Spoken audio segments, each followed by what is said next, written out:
there's like a box that we can connect to, like for our mics.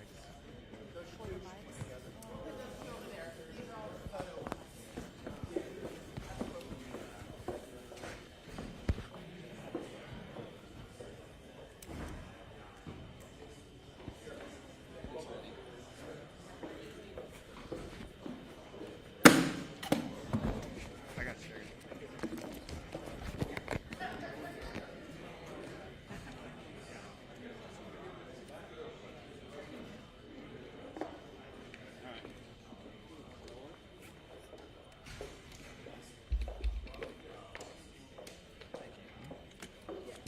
Okay.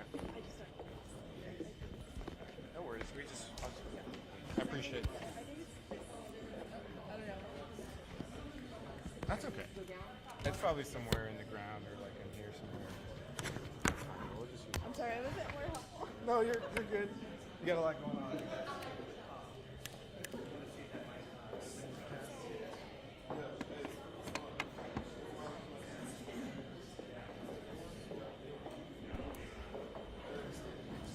Check, check, mic check. 1, 2, turn me up a little bit. Check, mic check, 1, 2. Right there, good, check. Test. Check right there, 1, 2, 3, 4, that's good.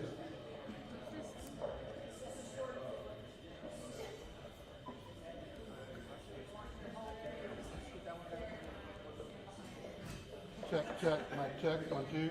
Mic check, 1, 2, check. 1, 2, 3, 4, 5, 6, 7, 8, 9, 10. Check, mic check, 1, 2, check. Mic check, 1, 2.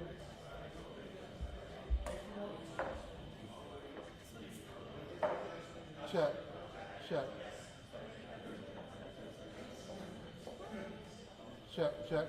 Mic check, 1, 2. Test, mic check.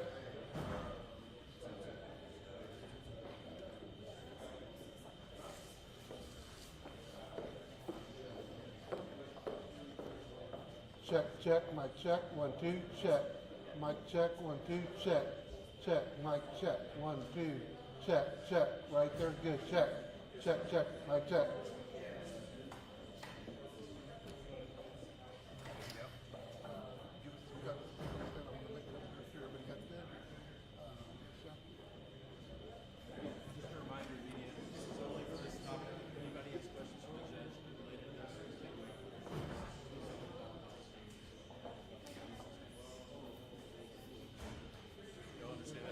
About the next gentleman. We're ready.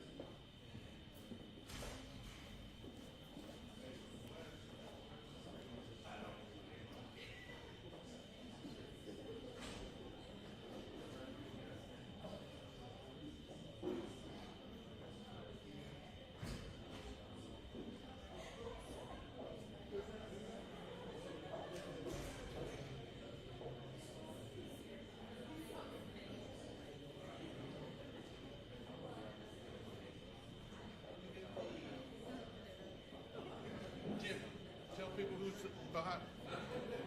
Set it up. Get people behind me.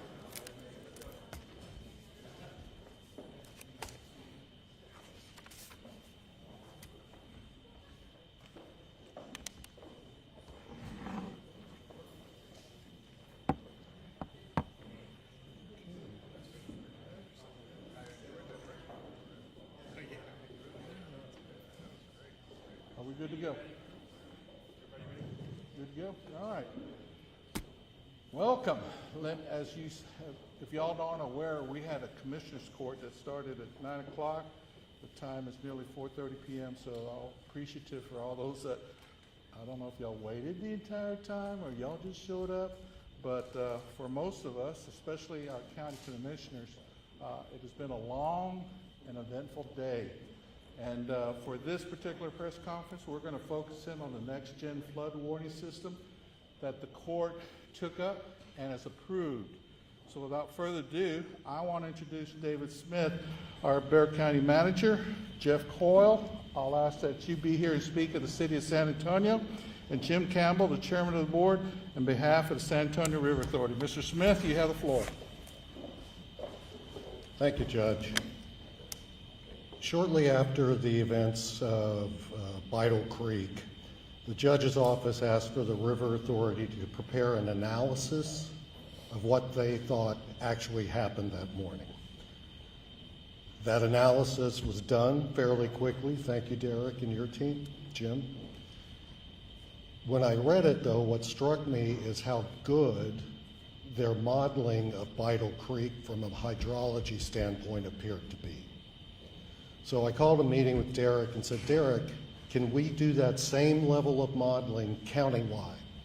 And he said, not only can we are in the process of doing it and should be done in reasonably short order.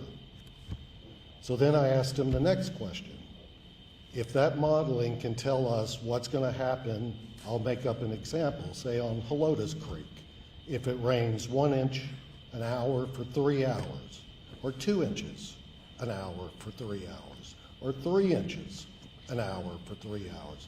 If that modeling could be done beforehand and be in place, what would you need to essentially develop a predictive set of predictions that we could look to every time there was a rain event? And he said, we'll need to update some of the modeling. We'll need to update some of our sensor technology to be fully effective. We'll need to update some of our road barriers, automated and otherwise. And we'll need protocols in place where we have to send people to physically close the low water crossing. But Derek already has a meteorologist on call. They are on call anytime we receive a National Weather Service flood watch or warning, and they're watching. So with that modeling having already been done, they could be looking at real-time data from our rain sensors as well as radar, both current and predictive, and see that, again, for example, on Helotes Creek, it's raining 2 inches an hour, and our modeling says that if it continues like that for, I'll make it up, 2 hours, those low water crossings on Scenic Loop will flood. Then, with that information, alerts, signals can be sent out, but more importantly, if necessary, radios can be used to tell the appropriate responding agency, let's say it's Helotes PD, you've got 90 minutes to close those low water crossings before the flooding happens. With those protocols in place, much like Union Pacific does at their railroad crossings, we could essentially take the decision out of the motorist hands about whether they should even try or attempt to get over that low water crossing. And I believe that has the potential, if we just give Derek the resources he needs, to be a life-saving and game-changing way this community addresses flooding. So with that, I'll turn it over to Jeff Coyle from the city. Thank you, David. Appreciate it. Thank you, David. Thank you, Judge. We appreciate you including us, inviting us here today. I'm Jeff Coyle. I'm one of the assistant city managers for the city of San Antonio. My colleague, John Paterick, oversees our public works department and our stormwater efforts, and so I want to recognize him. And really wanted to mostly recognize and acknowledge the partnership that is happening here today, the regional perspective that the leaders in this room are exhibiting today.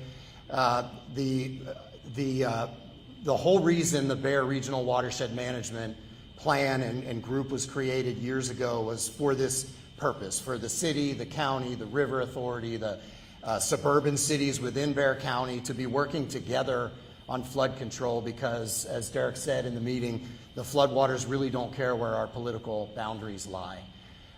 We were invited to a meeting a couple of weeks ago with the county and River Authority where the River Authority laid out its vision for this next generation warning system at all the low water crossings across the city and the county. And we agreed 100% that this is the direction we need to go. It will immediately save lives in the next major weather event. And so we took that information and began lobbying our state legislature during the special session to come up with funding to be able to do this immediately. Now, as the county's taken action today to move forward with it to be funded locally, It allows us to move on with the state and ask for other priorities that we have. So this is an example of Bexar County really taking a lead in flood control, as it has always done in the state. We're very grateful. We're happy to be a partner, and appreciate you guys doing this. Thank you. Jim Campbell. Good afternoon. My name is Jim Campbell. I'm chairman of the board of directors of San Antonio River Authority.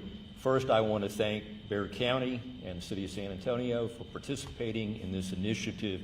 In particular, I want to recognize the county and David Smith and the judge for pushing forward with the actual dollars that are going to get this third generation of flood mitigation going.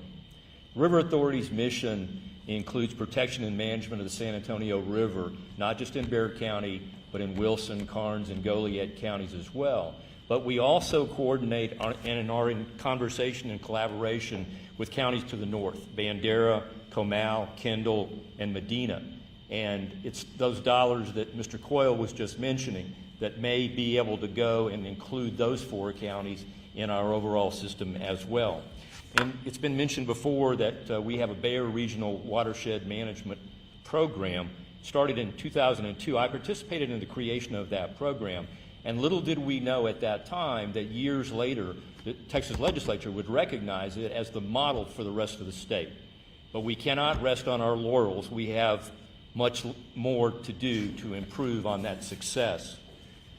The River Authority will lead the technical aspects of this initiative, using our science and engineering experts to create updated flood maps in collaboration with the Federal Emergency Management Agency, FEMA. We will monitor and maintain the next generation flood warning system to ensure sensors and radars are working as they should.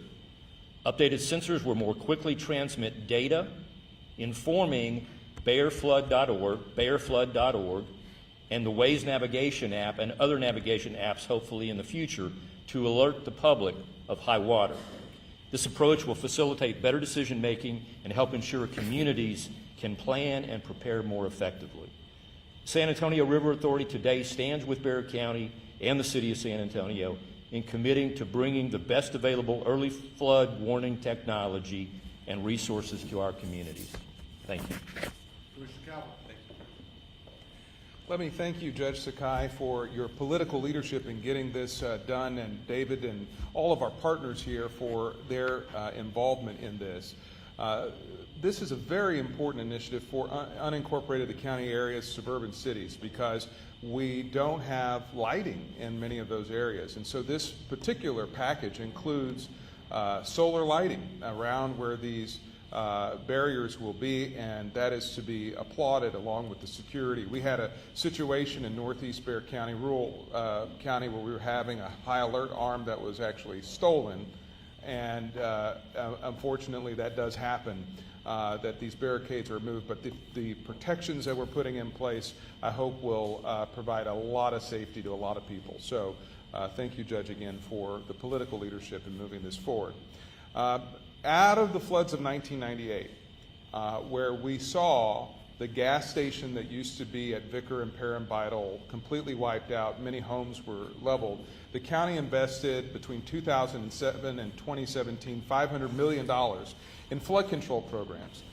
Up until the incident along Perrin Bidle and Bidle Creek, there were 0 losses of life where the county had invested in flood control measures. This is these barriers are one in a panoply of solutions that we need to be talking about as a community. This is a very important, quick step that we can take, but there's other engineering that has to happen, and here's why. When we look at how this happened, we know that within a 5 square mile radius, there is a catchment basin that received into Bidle Creek on one side of that basin 6 inches within a several hour period and 6.2 inches within another period. And that is part of why the waters move like a tsunami, along with the fact that in this area you have a lot of impervious cover, a lot of development concrete, and not enough retention and drainage. So after this moment, we have to become laser focused on how do we develop drainage projects like the one the county did at the old Spanish Trail on Fredericksburg Road, which also doubles as soccer fields under the leadership of Commissioner Elizondo. We've got to do that same thing along the Parambital corridor in order to protect our folks. That's going to require collaboration and partnership with the city of San Antonio. There are definitely parcels of property that are not in use that could be utilized, where fences were literally washed away, that we need to get into the planning process, I think, of acquiring and looking with our engineers all up and down this particular location, which has plagued us not only in '98, but again in the 2000s and again in 2025. So as the commissioner who represents this area, and I grew up along the Parambital corridor, I used to ride my bike in these areas, we still have some measures to do to protect life, but I believe that these particular barriers will be a positive step in the right direction. But one of the things culturally we have to do is, from the business community, we've got to let our employees know that if there are these flash floods and these rains, we don't need to send our employees to work on that time. We need to ask people to stay home and be safe because you will save lives. So thank you, Judge, again, and all the partners who are here today. Commissioner Moody.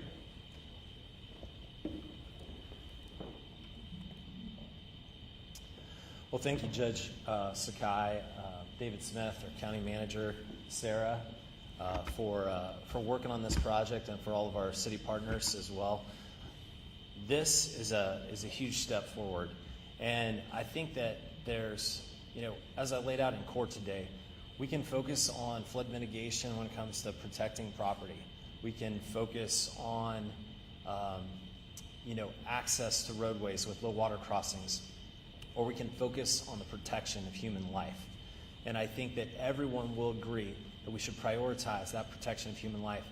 This is a significant investment, tens of millions of dollars that can go into providing real-time predictive modeling to ensure that we protect human life in a catastrophic flooding incident.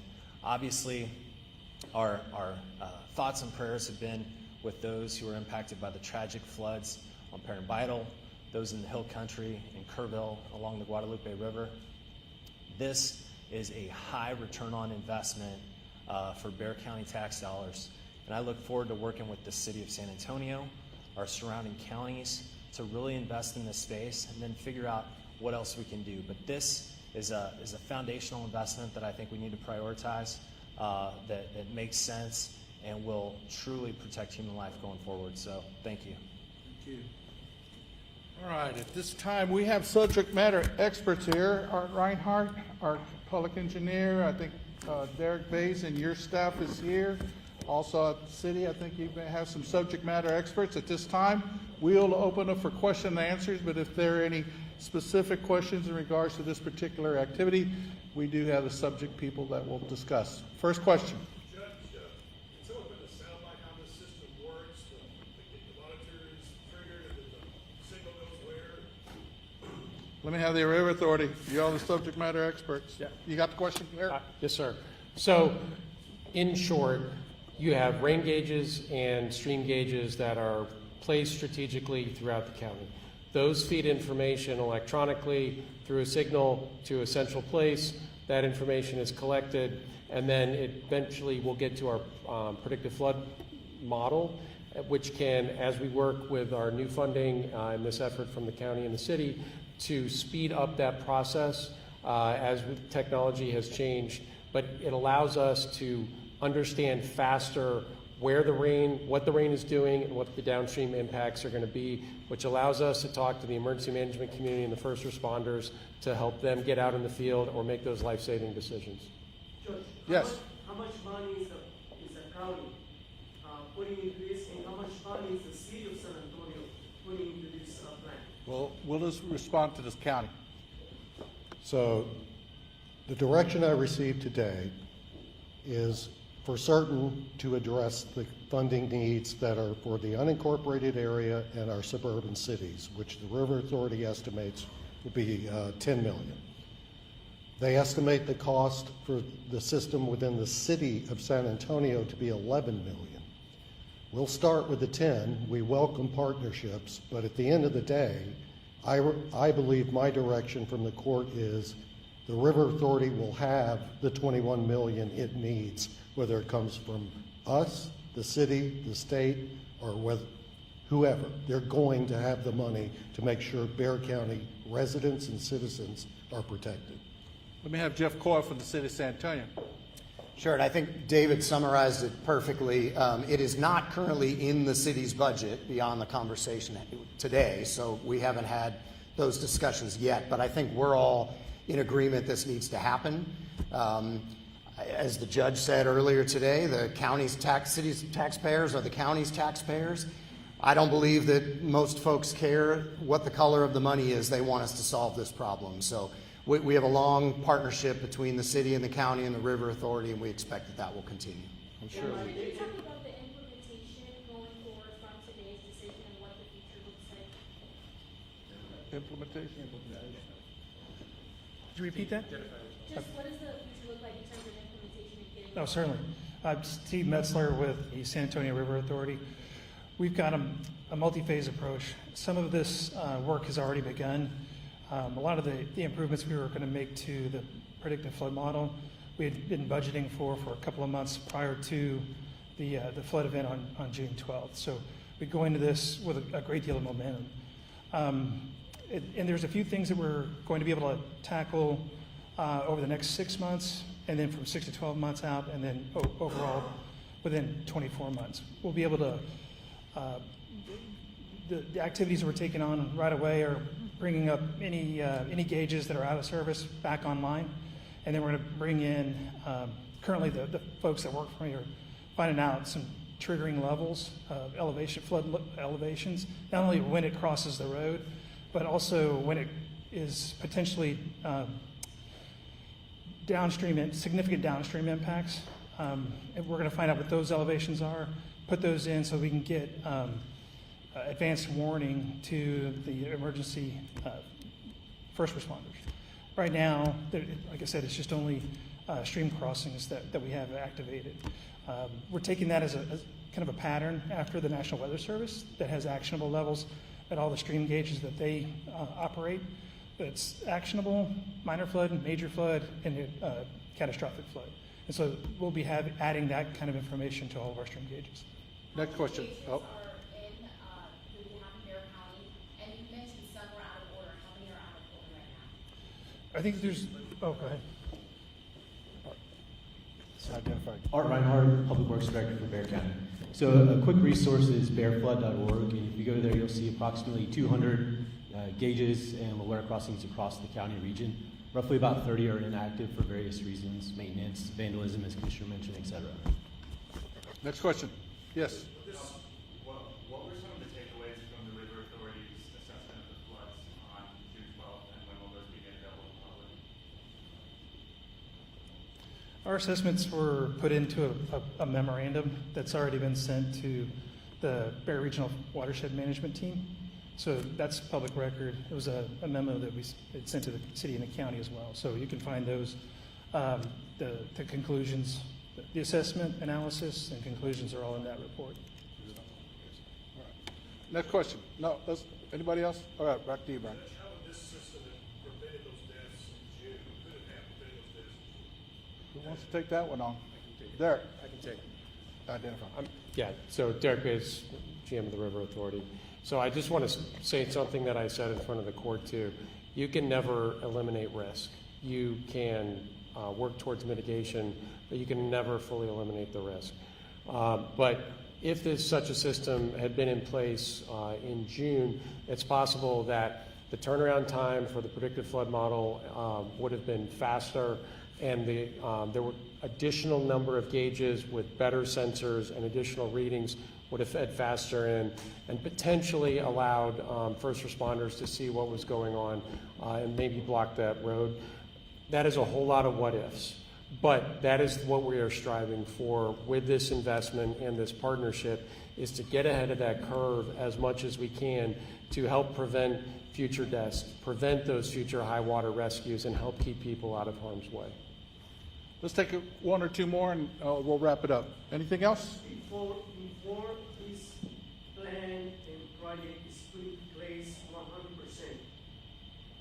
again to avoid, hopefully never happens again, but to avoid what happened that day, are there any extra measures being put into place by the San Antonio River Authority to mitigate maybe if something like that happens again right now at this moment? Do we have any other mitigation remedies? I mean, those things take investment. You're talking about additional mitigation remedies that are in place now. So what we've been talking about is we know that there are more gauges and non-proprietary gauges that are needed. Our software that we use for predictive flood modeling, we put into effect a little over 4 years ago.